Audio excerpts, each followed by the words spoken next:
Already at noon, a line out the door. I love it. My name is Mike Cann. I am the programming director with New England Cannabis Conventions. I also do a radio show weekly at WEMF Radio, The Young Jerks. Check us out.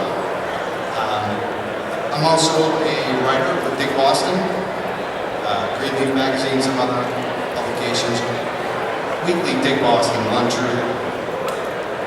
Very honored to be working with this guy right over here, Jeff Lawrence, the publisher of Dig Boston, the weekly alternative free on the streets of Boston, covering real news in Boston.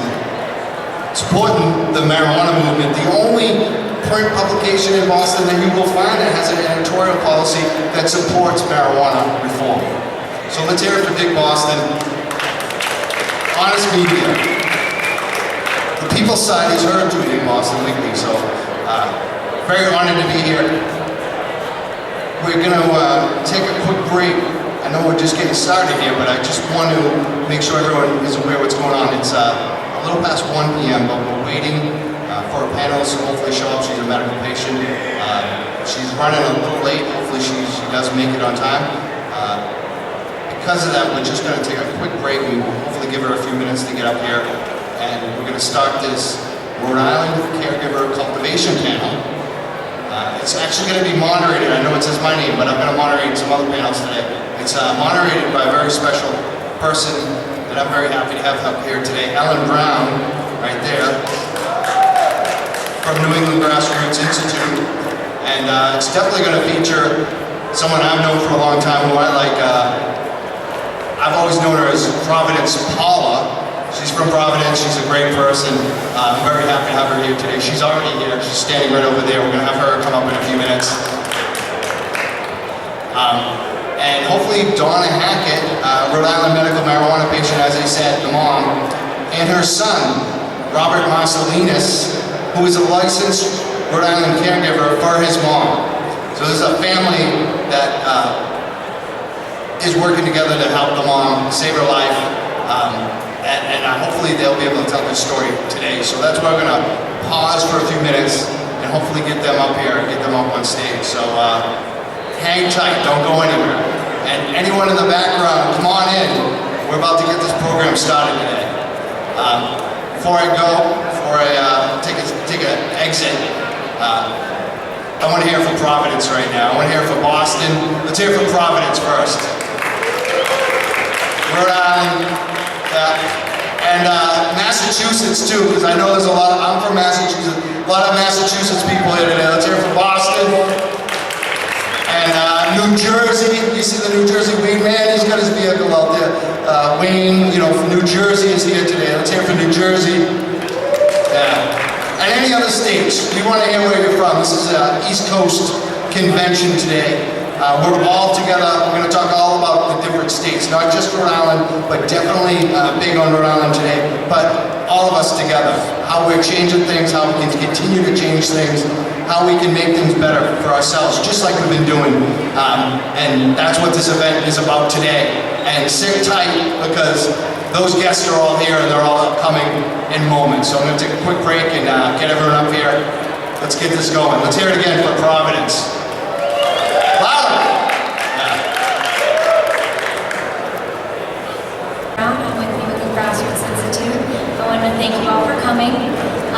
What we're going to do is we're going to have the Rhode Island Caregiver Cultivation panel. Feel free to ask any questions. So I'm going to let our panel introduce themselves. Hi, my name is Marcelonis. I'm a local caregiver. I've been with patients out for about 7 to 8 years now. Grown in all different types of mediums and all different types of strains, so it's just my experience. Thank you. Hi, I'm Donna, Hackett, Marcelonis, the mother. I've been a patient activist and caregiver and helped others within the program for the last 7 years. My son and I work closely together. I'm a cancer survivor, so I have first-hand experience on medicinal uses, and I do everything I can to try to enlighten other people onto the benefits of cannabis.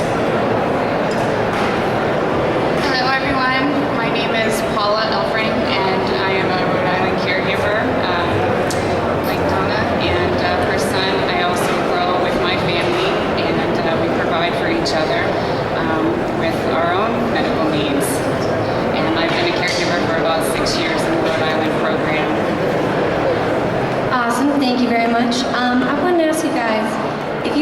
to becoming a patient in Rhode Island, what advice would you give patients on where should they start?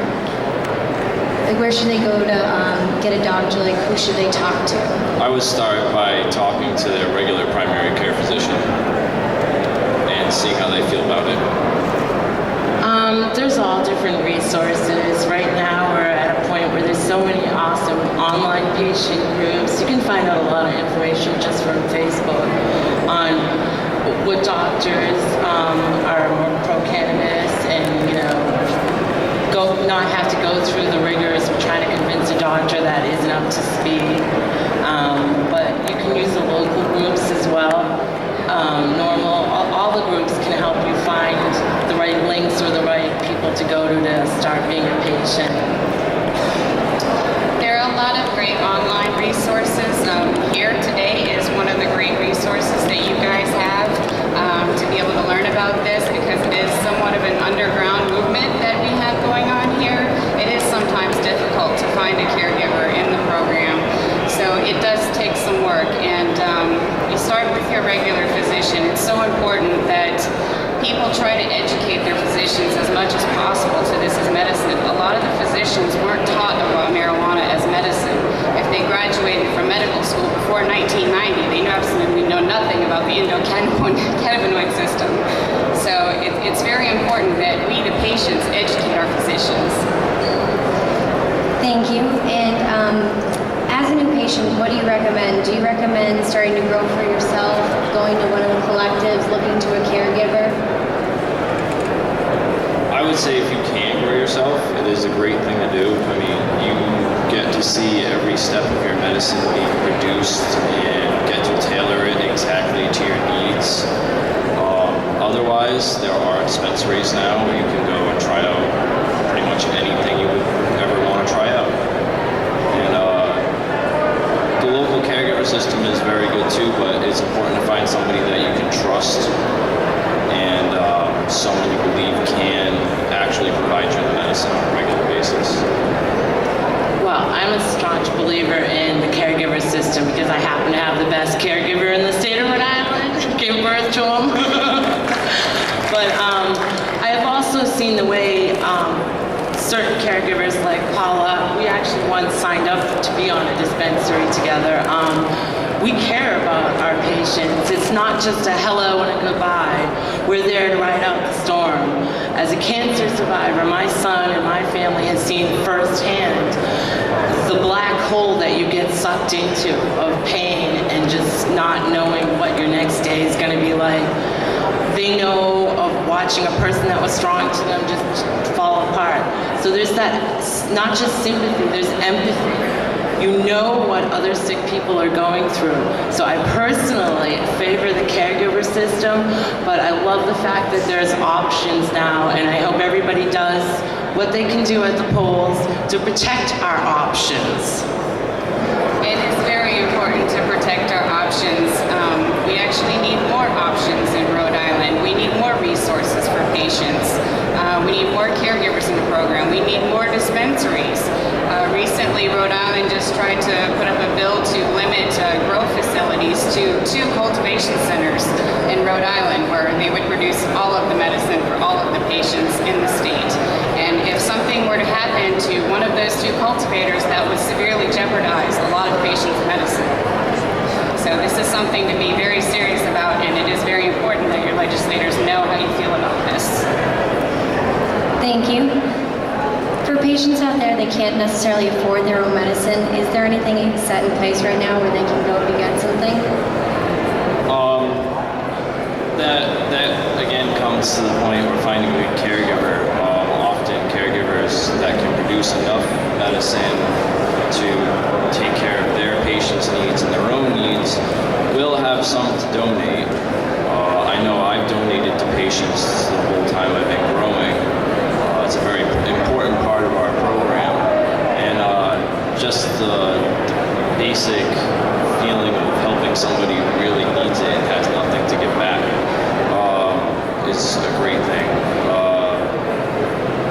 Really, the dispensaries, as far as I know, don't have any free options, but the best thing you could do as a patient who really can't afford a steady stream of medicine would be to try to grow your own.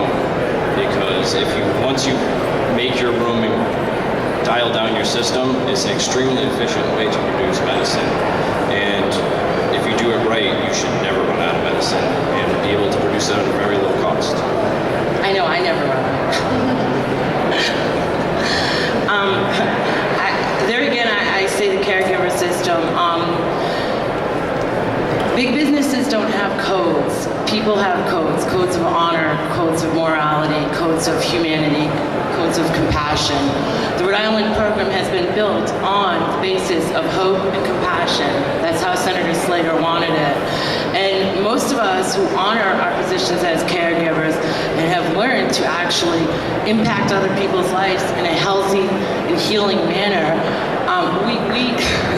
we take it with the utmost of respect and dignity, and we donate more than you can absolutely imagine. Rhode Island has a very low economy. There's a lot of hurting people out there, and most good caregivers, growers will do anything within their power. If they can't find it, they will make calls and get it, especially for stage 4 patients and the children with epilepsy. It's a gimme, it's free.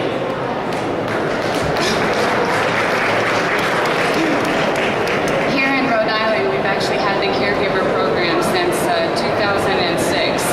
And during that time, there has been a strong community that has come together to support one another. And like Donna said, if a caregiver can't find you medicine, they can sure as hell call somebody and find somebody that can find you medicine.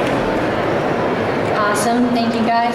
And do you have any advice for where somebody would start that maybe doesn't have a good friend or is new to the cannabis community, where they would go to become part of our network, become part of the Rhode Island Caregiver Network?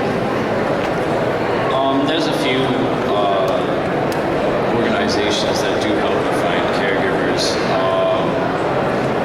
I don't know exactly what the system is for vetting how well they are at it, but I know some other states have better programs. It would be nice if we could build a better program here in Rhode Island. I know Maine has a really phenomenal system of finding people caregivers.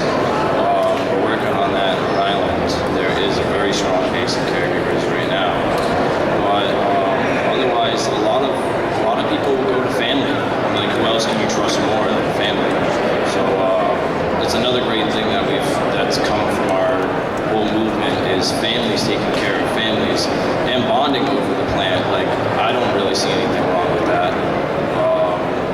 So a lot of people, especially in Rhode Island, have gone to having their uncle grow for them, or their parents, or their kids, or whoever can help. It really comes down at the end of the day, who can help you the most. If it's family, that's great. The question is, where should people that aren't necessarily part of the cannabis community, let's say that none of their family, none of their friends know how to grow? We're very fortunate in Rhode Island. It's a very small state. So one of the things I would like to see change, and I would wholeheartedly volunteer to do it with Paula or whomever, is there needs to be more interaction with the hospitals and the urgent cares, because when people do finally get somebody who says, well, you should try cannabis, there is no other options. Like, there's no class at the hospital that you can just go listen to and get some input, or find out what caregivers are, referable. But generally around here, it works by word of mouth. You got a guy who knows a kid who knows another kid who can get them started. And it happens. And so far, it's been working really well for our state. But it needs improvements. We definitely need some improvements in that area in reaching out to more community members. I'm happy to see so many new faces here today. That's exciting. Typically, I hate to say this, but it's been social media. Social media is what connects us. Facebook, LinkedIn, those are places where we found each other, and we've grown from that. I don't want to encourage anyone to go on Craigslist and find a caregiver, because I don't think that's a good resource, but it's good to reach out through these social medias and start a communication with someone and get to know that person. And then there's a level of trust that you can build with that person. Awesome, thank you. And I was wondering, since you guys are caregivers, do you have any advice for caregivers? Have you found anything difficult, any places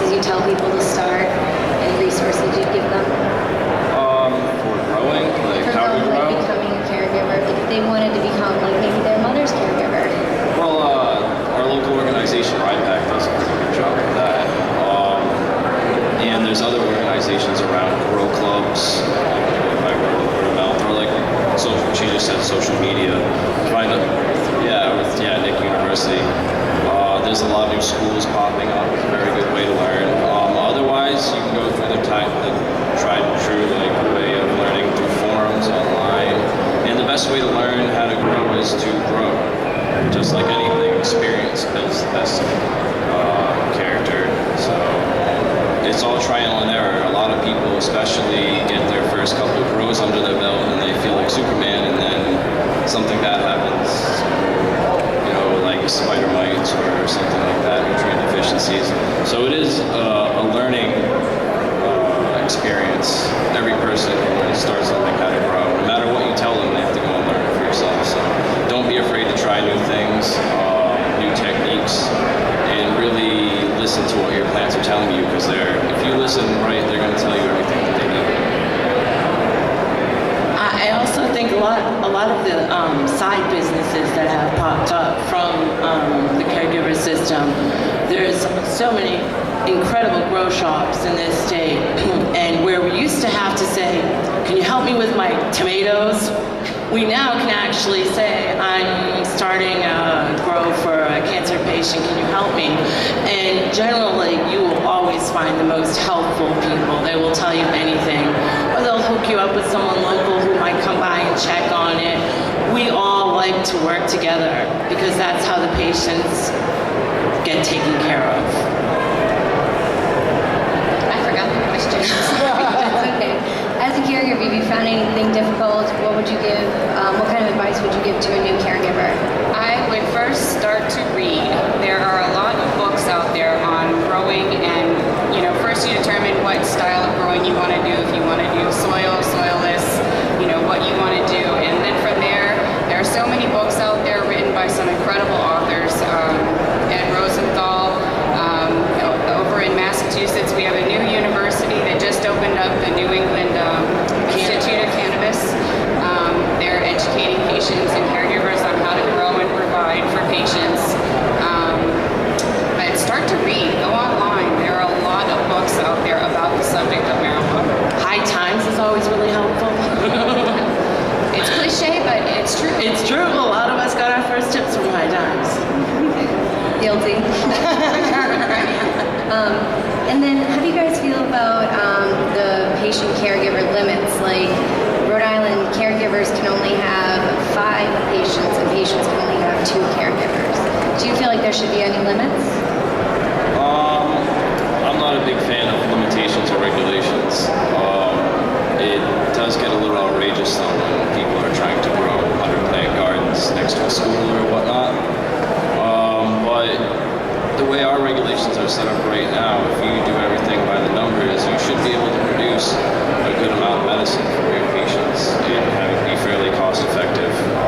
Other states are very, very strict. You can only have half a dozen plants, or some states you literally can only get from a dispensary. We're lucky enough here that they still have allowed us to grow, and hopefully we can set good examples and follow the regulations somewhat and produce great medicine for patients without causing any harm or getting any trouble.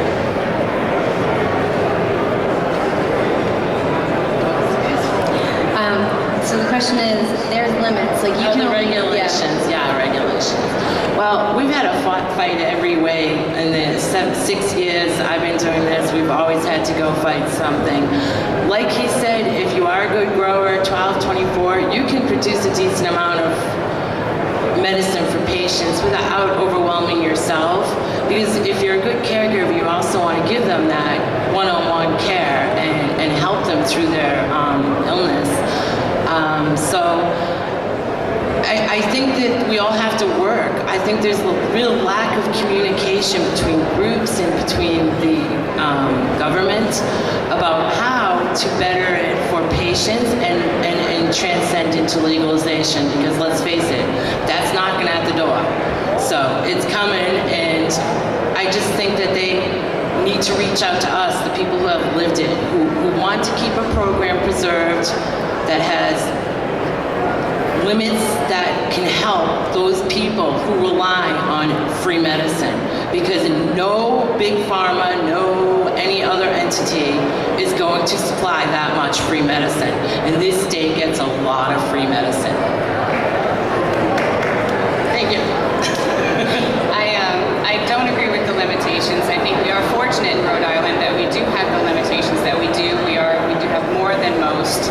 I think the Massachusetts program, unfortunately, only allowing a patient to have one caregiver and a caregiver to only have one patient is going to be very cost prohibitive for the patient, and it's going to hurt the patient ultimately.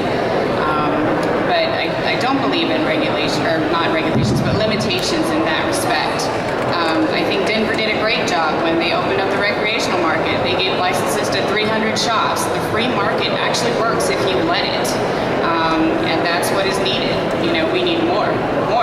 It's never bad for the patient to have more. I'd like to add to that question.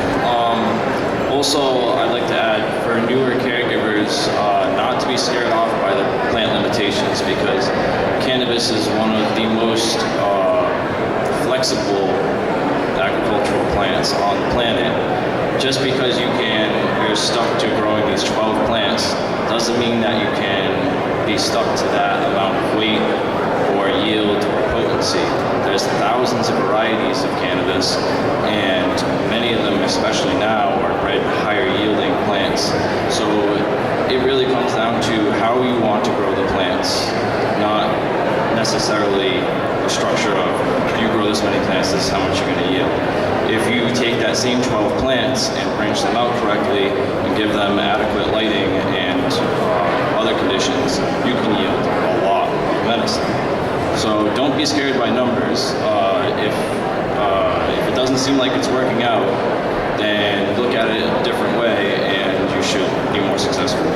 Not to mention, every part of that plant is medicine. Every part of that plant can be turned into medicine. So just, even if you had 4 plants, that's a lot of medicine. You know, I mean, if it was just for you and you were only growing for you and you could only handle a very small closets. We had a patient that we took on with stage 4, and we knew he was going to die within a year, and he ended up lasting a wonderful 3 years. And he had a 4 little quad grow set up in his little upstairs bedroom closet, and it wasn't just the medicine that helped him lengthen his life. It was the fact that he had a garden every day that he had to care for. That little garden that he didn't have to do a lot because he had weakened physicality. He could just go take care of it and see the light, see it growing. And I swear, it added 3 years to his life. And my son had the most intense connection with this man over his garden. There's more to the program than just plant counts, and it's a people, it's a life thing. Awesome. Building on that, my next question was, how do you feel about the plant limit that patients actually like your milk level of mature plants? I think it could definitely be more. I mean, the more we grow, the more we can help each other out. I think the way that the local government looks at it is trying to target the amount that keeps people from seriously profiting from it or creating some sort of enterprise from it. I don't know. I don't think that's been successful at all. I think, I think it also goes down to situation too. If you're living in an apartment, yeah, you probably shouldn't be growing 50 plants in your apartment. But if you live in an agricultural community, what's really stopping you from growing, 50, 60 plant garden and being successful at it, helping a lot of people, and even following the laws along the way? So I think they could definitely use work on the regulation. I think plant counts could be higher, and especially dry weight limits could be higher. Because some patients, it's a person-to-person thing. I know some patients who go through 2 to 3 ounces in a week because they're in excruciating pain. And if they're only allowed to hold 2.5 ounces for that week, then they're really short on pain medicine. So I do think patient and caregiver weight limits should go up. Plant counts a little bit higher would be nice, especially for flexibility. You're taking down a big crop and clones to fill in that big crop, well, you're going to go over your plant count. It would be nice to have a little bit more flexibility within the plant counts. I'd like to see a farmer's market like Seattle. I mean, there's different types of growers. There's people who are high tech, and then there's farmers. Rhode Island has a lot of farmers. You don't realize until you get out to Situate and Exeter that it's farm country, and there's a lot of farmers, and that's how they want to grow. And I think people who have been exceptional caregivers should get separate permits, especially when it becomes legalized, because they have worked on strains for years. They have boutique strains, not Cali transplants, or they made their own strains, and I think they should be able to go to the market, fair patient price, and have people have an awesome experience going out and picking up their medicine. Yes, power to people! I'm with Donna. I would like to see a farmer's market where patients could come and have open access and sample products, and I think it would be a wonderful thing. And I hope to see it shortly. In our lifetime. Very shortly. Thank you. The way the laws are written right now, you have to grow indoors. How do you feel about that? Do you feel like it should change? Do you feel like you should? Yes, definitely. Since the National Grid just upped all our electric significantly, it really cuts in on efficiency and being able to grow people medicine for the price that they've been accustomed to here in Rhode Island. Right now in Rhode Island, our market is full of good medicine, and the patients are reaping the benefits. If we brought some outdoor cultivation, especially like Donna just said, to the more rural communities of Rhode Island, I think it would see a great benefit to the patients. Absolutely, especially since I'm sure everyone out here has tried some outdoor medicine. It is phenomenal when done correctly, and there's things that Mother Nature and the sun can do that no metal halide light or chemical fertilizer could ever compare to. And we're missing out on a lot of that Rhode Island. Outdoor has a distinctiveness to it. It's been kissed by God. It has. I mean, you can have the same strain and grow it indoors, and like you said, whether it's in hydro or soil, add this, add that. It's water, it's sun, it's weather. It just has a different, I can tell outdoor any day of the week. I love it. So for anybody not to be able to have that, especially the fact that people who are asthmatic or have osteoporosis or anything like that, or even epilepsy, they can't have any chemicals or additives in theirs. So what better than outdoor? It's grown by God.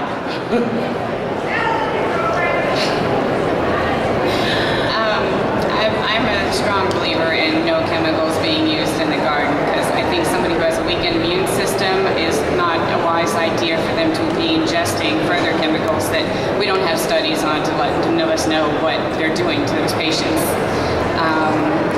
So I am a firm believer in no chemicals. That leads me down another direction with the outdoor cultivation. With outdoor cultivation, you don't always have control over what's being on your plants. If you live in a farming community and you have farmers next door that happen to be spraying pesticides or herbicides on their garden, chances are those are going to end up in your garden as well. So this is where I think outdoor cultivation could be a tricky situation. But I'm interested in property on Block Island. I hear they're getting a wind farm 40% discount on electricity, so let's go Block Island. Grow Block Island. Right now, both patients and caregivers have to register with the state. It's mandatory. How do you feel about that? I think that's a pretty normal process. I mean, the state's trusting you to follow their guidelines and to uphold some truth to what you say you're going to do. On top of that, it's beneficial to the grower and the caregiver in most instances, because stuff does happen. Cops will come to your house, little things like that happen. What if you're trying to transport medicine to your patient and you do get stopped? Well, here's a card. I've had it happen multiple times in Rhode Island where my card did save me a trip to jail. At least most of the police departments have been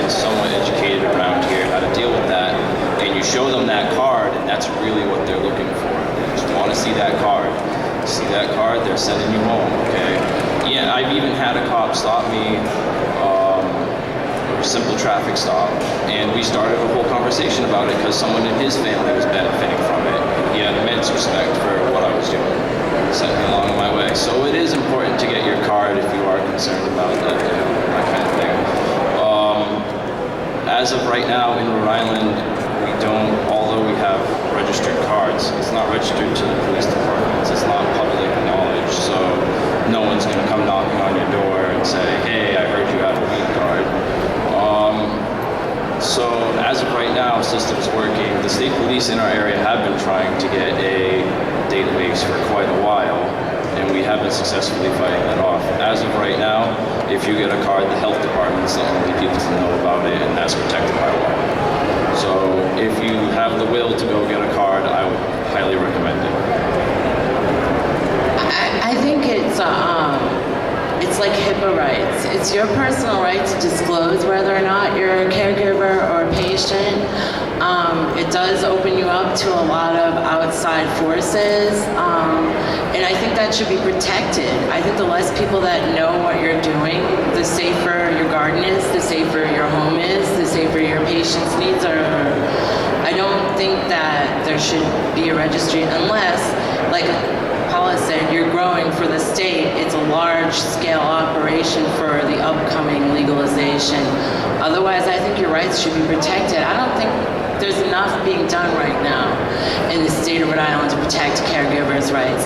You'd be hard-pressed to find a Rhode Islander, whether you're a politician or you live down by Taylor Swift. You'd be hard-pressed to not know somebody that either grew cannabis or was using cannabis or needed to find someone because they had a family member who was diagnosed with cancer or epilepsy. It's overwhelming. The caregivers are the people who take all that in. They're trying to help as many people, and they should be protected because they are taking care of a lot. More and more doctors are saying, go find a caregiver. I think cannabis is going to help you. And the more that happens, I think the more the caregiver system should be protected because we have filled the gap where the medical community has left us hanging.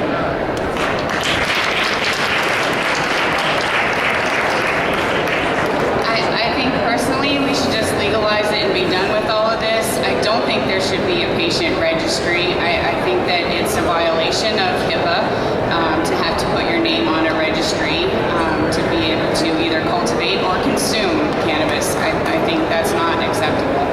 I think it's one of the things that we should really try and fight in all states. Awesome, thank you guys. And we have such a great panel here. We were wondering, does anybody from the audience have any questions?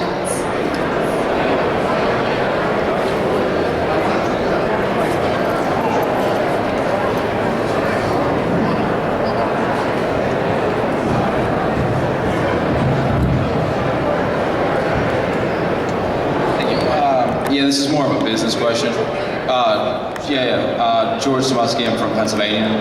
It's more of a business question related to cultivation centers because Pennsylvania might go medical this year, so we have to take into account the business. Do you guys have the numbers on the initial startup costs and the fixed costs for a 4th acre of indoor cultivation center? No, again, just like the plan, it's very flexible. There's all different types of equipment you can get, startup, you can start out very, very cheap, or you can go the whole 9 yards and get the best equipment, everything.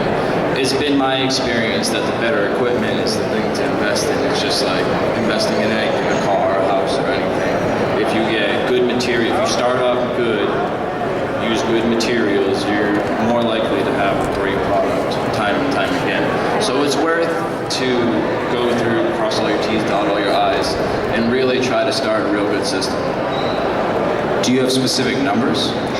How much time do you have? Yeah, there's so many variables. You can probably walk around this room and find that out, but I'm just gonna shout out at you, $5,000. That's what you get. It can be cheap as starting out with a couple $100s as to starting out with thousands. So it's flexible to your budget. And does anybody else have any other questions they'd like to come up and ask?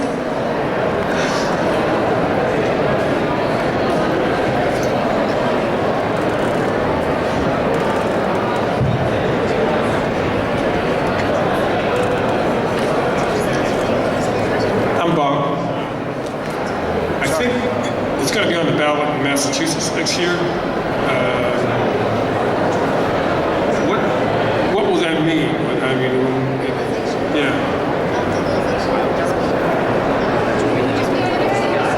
Legalization in Massachusetts would mean what it means. In other states, we would have certain regulations that were different, but the majority would be the same as where you're over the age of 21, you'd be able to have like an ounce on your person and it wouldn't be a problem. So legalization would just make it legal for a certain age. No, legalization you would not have to register or anything. Do you guys think it'll be on the ballot in Rhode Island for 2016? Legalization is on the ballot. It's a very strict, restricting system, though. It's not anything close to like Seattle or Alaska's or Colorado's, especially. Those are very open little systems. The legalization ballot that's going through here would allow you to, as far as I know, grow one plant and possess, like, I think an ounce dry medicine at a time, but it doesn't allow you to run out and open up a dispensary or anything right off the bat. You can't grow a ton of medicine. It's very restrictive. So legal is a funny term.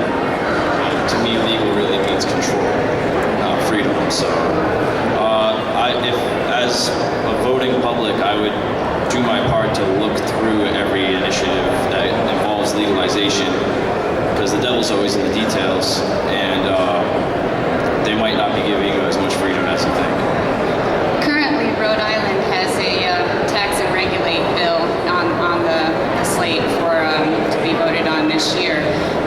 It was the same bill that was put up last year, and in the next coming few years, I look for a lot of states to legalize recreational and to allow persons over the age of 18 or 21 to be able to consume legally, and that's going to do a tremendous amount for patients, for consumers, for all of us. We just don't want it to be like one-stop shopping. Budweiser, and that's all you can have. You can't have Sam Adams. You can't have Corona. You can't have anything else but Budweiser. You can only go to one store for your cannabis.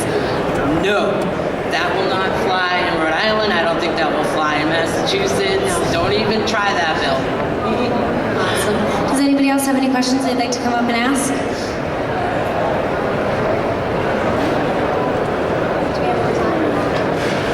I have some more questions. All right, great.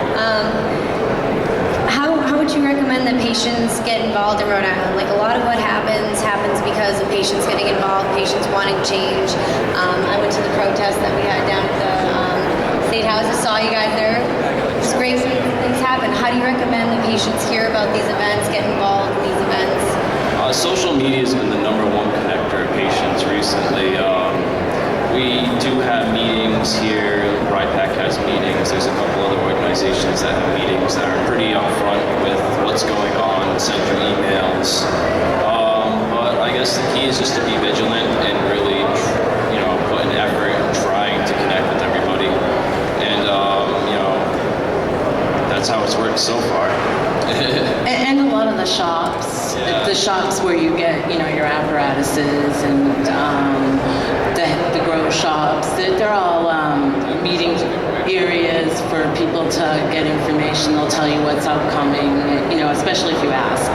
I mean, they'll all give you information on what's going on in the state. But social media, once again, is #1. I agree. Social media, it's the alternative resource for our community. Awesome, thank you guys. Another question I have was the bill for medical marijuana in Rhode Island passed in 2006, but we didn't get our first brick and mortar collective, like the first actual collective, until April 2013. So it took 6-7 years for the first collective to open their doors. In Massachusetts, we're going on, 3-4 years. So what do you recommend for patients to do in states that are just now getting medical marijuana? What do you recommend so that they don't have to wait as long? Like, how do you recommend they get involved to make these changes happen faster so they're not waiting 6-7 years? They need to call their state representatives, their senators. They need to dog them. Paula and Robert and I, this has been 6-7 years. We've seen it every step of the Rhode Island program, the ups, the downs. We've gone and testified to protect our rights. We had changed things that weren't conducive to the patients. that's the only way. You have to scream, this is not good enough. We need to change it now. People are dying, people are suffering. I think we need to create a greater demand for cannabis-friendly politicians too. I think that would be very important. I agree. Letting your senators and your legislators, representatives know that you're a cannabis supporter and you're a voter is the most important thing you can do. Awesome, thank you guys. And kind of to play on that a little bit, like Massachusetts, we don't have any collectives open yet. Have you noticed like a positive feedback from like cannabis, medical marijuana being in Rhode Island? Have you noticed like positive revenue, like jobs being created, people like the overall demeanor being okay with it? Has it been taking them positively? Yeah, I think the vast majority, if this state was put up to a voter initiative, I think it would be legal tomorrow. Let's put it that way. I agree. I mean, like I said, it's a small state. It's hard to not know somebody who's helping somebody who's helping someone else. And I think if it was put up tomorrow, minus a small segment of our society, I think it would be legalized. I agree 100%. Awesome. It's the truth. And we have a lot of potholes, and pot money can help fill the potholes. Kind of on that, for your system, when you have to register with the state, you have to pay a fee. Where would you like to see that revenue go? As of right now, I think it goes into the general treasury, and none of us know where that goes. Yeah, I'd like to see it go back to the patients, to a separate entity, a program that helps to keep patients that have no income to get the medicine not being affected by any changes in the program. Yeah, I agree. That money should go towards patient education. When they opened the first dispensary, they changed the law to say that if you were a personal caregiver, it now required a $200 fee versus before the $75 fee. And the compassion centers, it's a $25 fee for them to sign up a new patient. But as a personal caregiver, it'll cost you $200. I think this is a discriminatory practice. I know there were a group of caregivers that were challenging the law. I don't think anything ever came of their lawsuit. But I don't think it's fair. And I think that Rhode Island is doing a great job to create a monopoly. And I think we have to be vigilant to stop that from happening. I can understand for the caregiver card because they're giving you the license to grow, but the license just to take marijuana as a medicine, I think that's pretty unfair to charge somebody just to take a medicine. I mean, think about it from the other perspective. They don't charge you. Government doesn't, make you pay a fine so that you can take aspirin or acetaminophen or any of those drugs. I mean, this medicine is just as important to thousands of people every day as any over-the-counter medicine that you can get out of a pharmaceutical. So I think it is a little wrong for the government to charge us money just for us to be able to put something in our bodies. I think people need to realize that to a patient that has severe needs, even a child, an epileptic child that takes oil, for example, it can run anywhere up to $1,500 to $2,000 to $3,000 a month. Do you know a single mother with a cancer child or an epileptic child that can afford that? I don't. Do you know? I mean, I've been disabled for 6 years. I haven't collected any kind of Social Security. The system fights the honestly sick people. So there has to be something that helps those people because those people aren't going anywhere and they need us. I say fight for your right always to grow your own. I think that should be a staple in any law that's passed in any state. Every person should have the right to grow their own. Do you feel Rhode Island has enough outlets for safe access? Do you feel like every patient, once they become a patient, is going to be able to get some kind of safe access? I think there should be more access to medicine, especially at a reduced cost. A lot of the sickest people that really need the medicine are also people that can't afford it. So it would be great to see a greater sliding scale within our dispensaries of, okay, you're a lower this medicine, we can't give you a lower grade medicine for your money. You deserve this medicine. And a lot of that's not happening at our local dispensaries. The caregiver system is great. We also have a growing co-op system coming. And co-op systems, once they're working correctly, at least they do in other states like California and Colorado, are great places to go for medicine, especially at a lower cost. It would be great to see co-ops really flourish in Rhode Island, because I think that's what our state needs. Rhode Island's a cottage industry state, at least it used to be. We don't need big business. We need these people who have been, I can't even describe some of the growers and caregivers in this state, the epitome of professionalism. They could hold a candle to many California and Seattle growers. I've seen so many changes that now the patients with no money that might even get bad medicine, it's still good medicine. It's still way better than when I was fighting cancer before I started growing. It's incredible. That came from so many people putting so much effort into cultivating this entire program. And I think that benefits everybody. That benefits patients, everybody. So I think everyone in the state of Rhode Island should help protect the caregivers' rights and have a system where people who are good at it can flourish. They can build a reputation based on the fact that they produce excellent medicine. Unfortunately, this past September, we lost our cooperative growing rights in Rhode Island. The House and the Senate passed a bill last minute, basically, to eliminate any kind of cooperative growing. So if you are a patient and you are growing for yourself, you cannot grow for only one more patient. And if there's another patient living in that same residence, they cannot grow for themselves or for another patient. So unfortunately, we lost our cooperative growing rights in Rhode Island. This is one of the things that I can't urge you enough. Please, reach out to your legislators and let them know how important this is. One thing, I want to smoke with you. We just have to fight. We have to constantly be vigilant and fight for our rights. And you guys are all self-starters. You all wanted to become activists, and then you did. Do you have any advice for anybody in the audience if they wanted to see themselves where you are to really get involved in the cannabis community?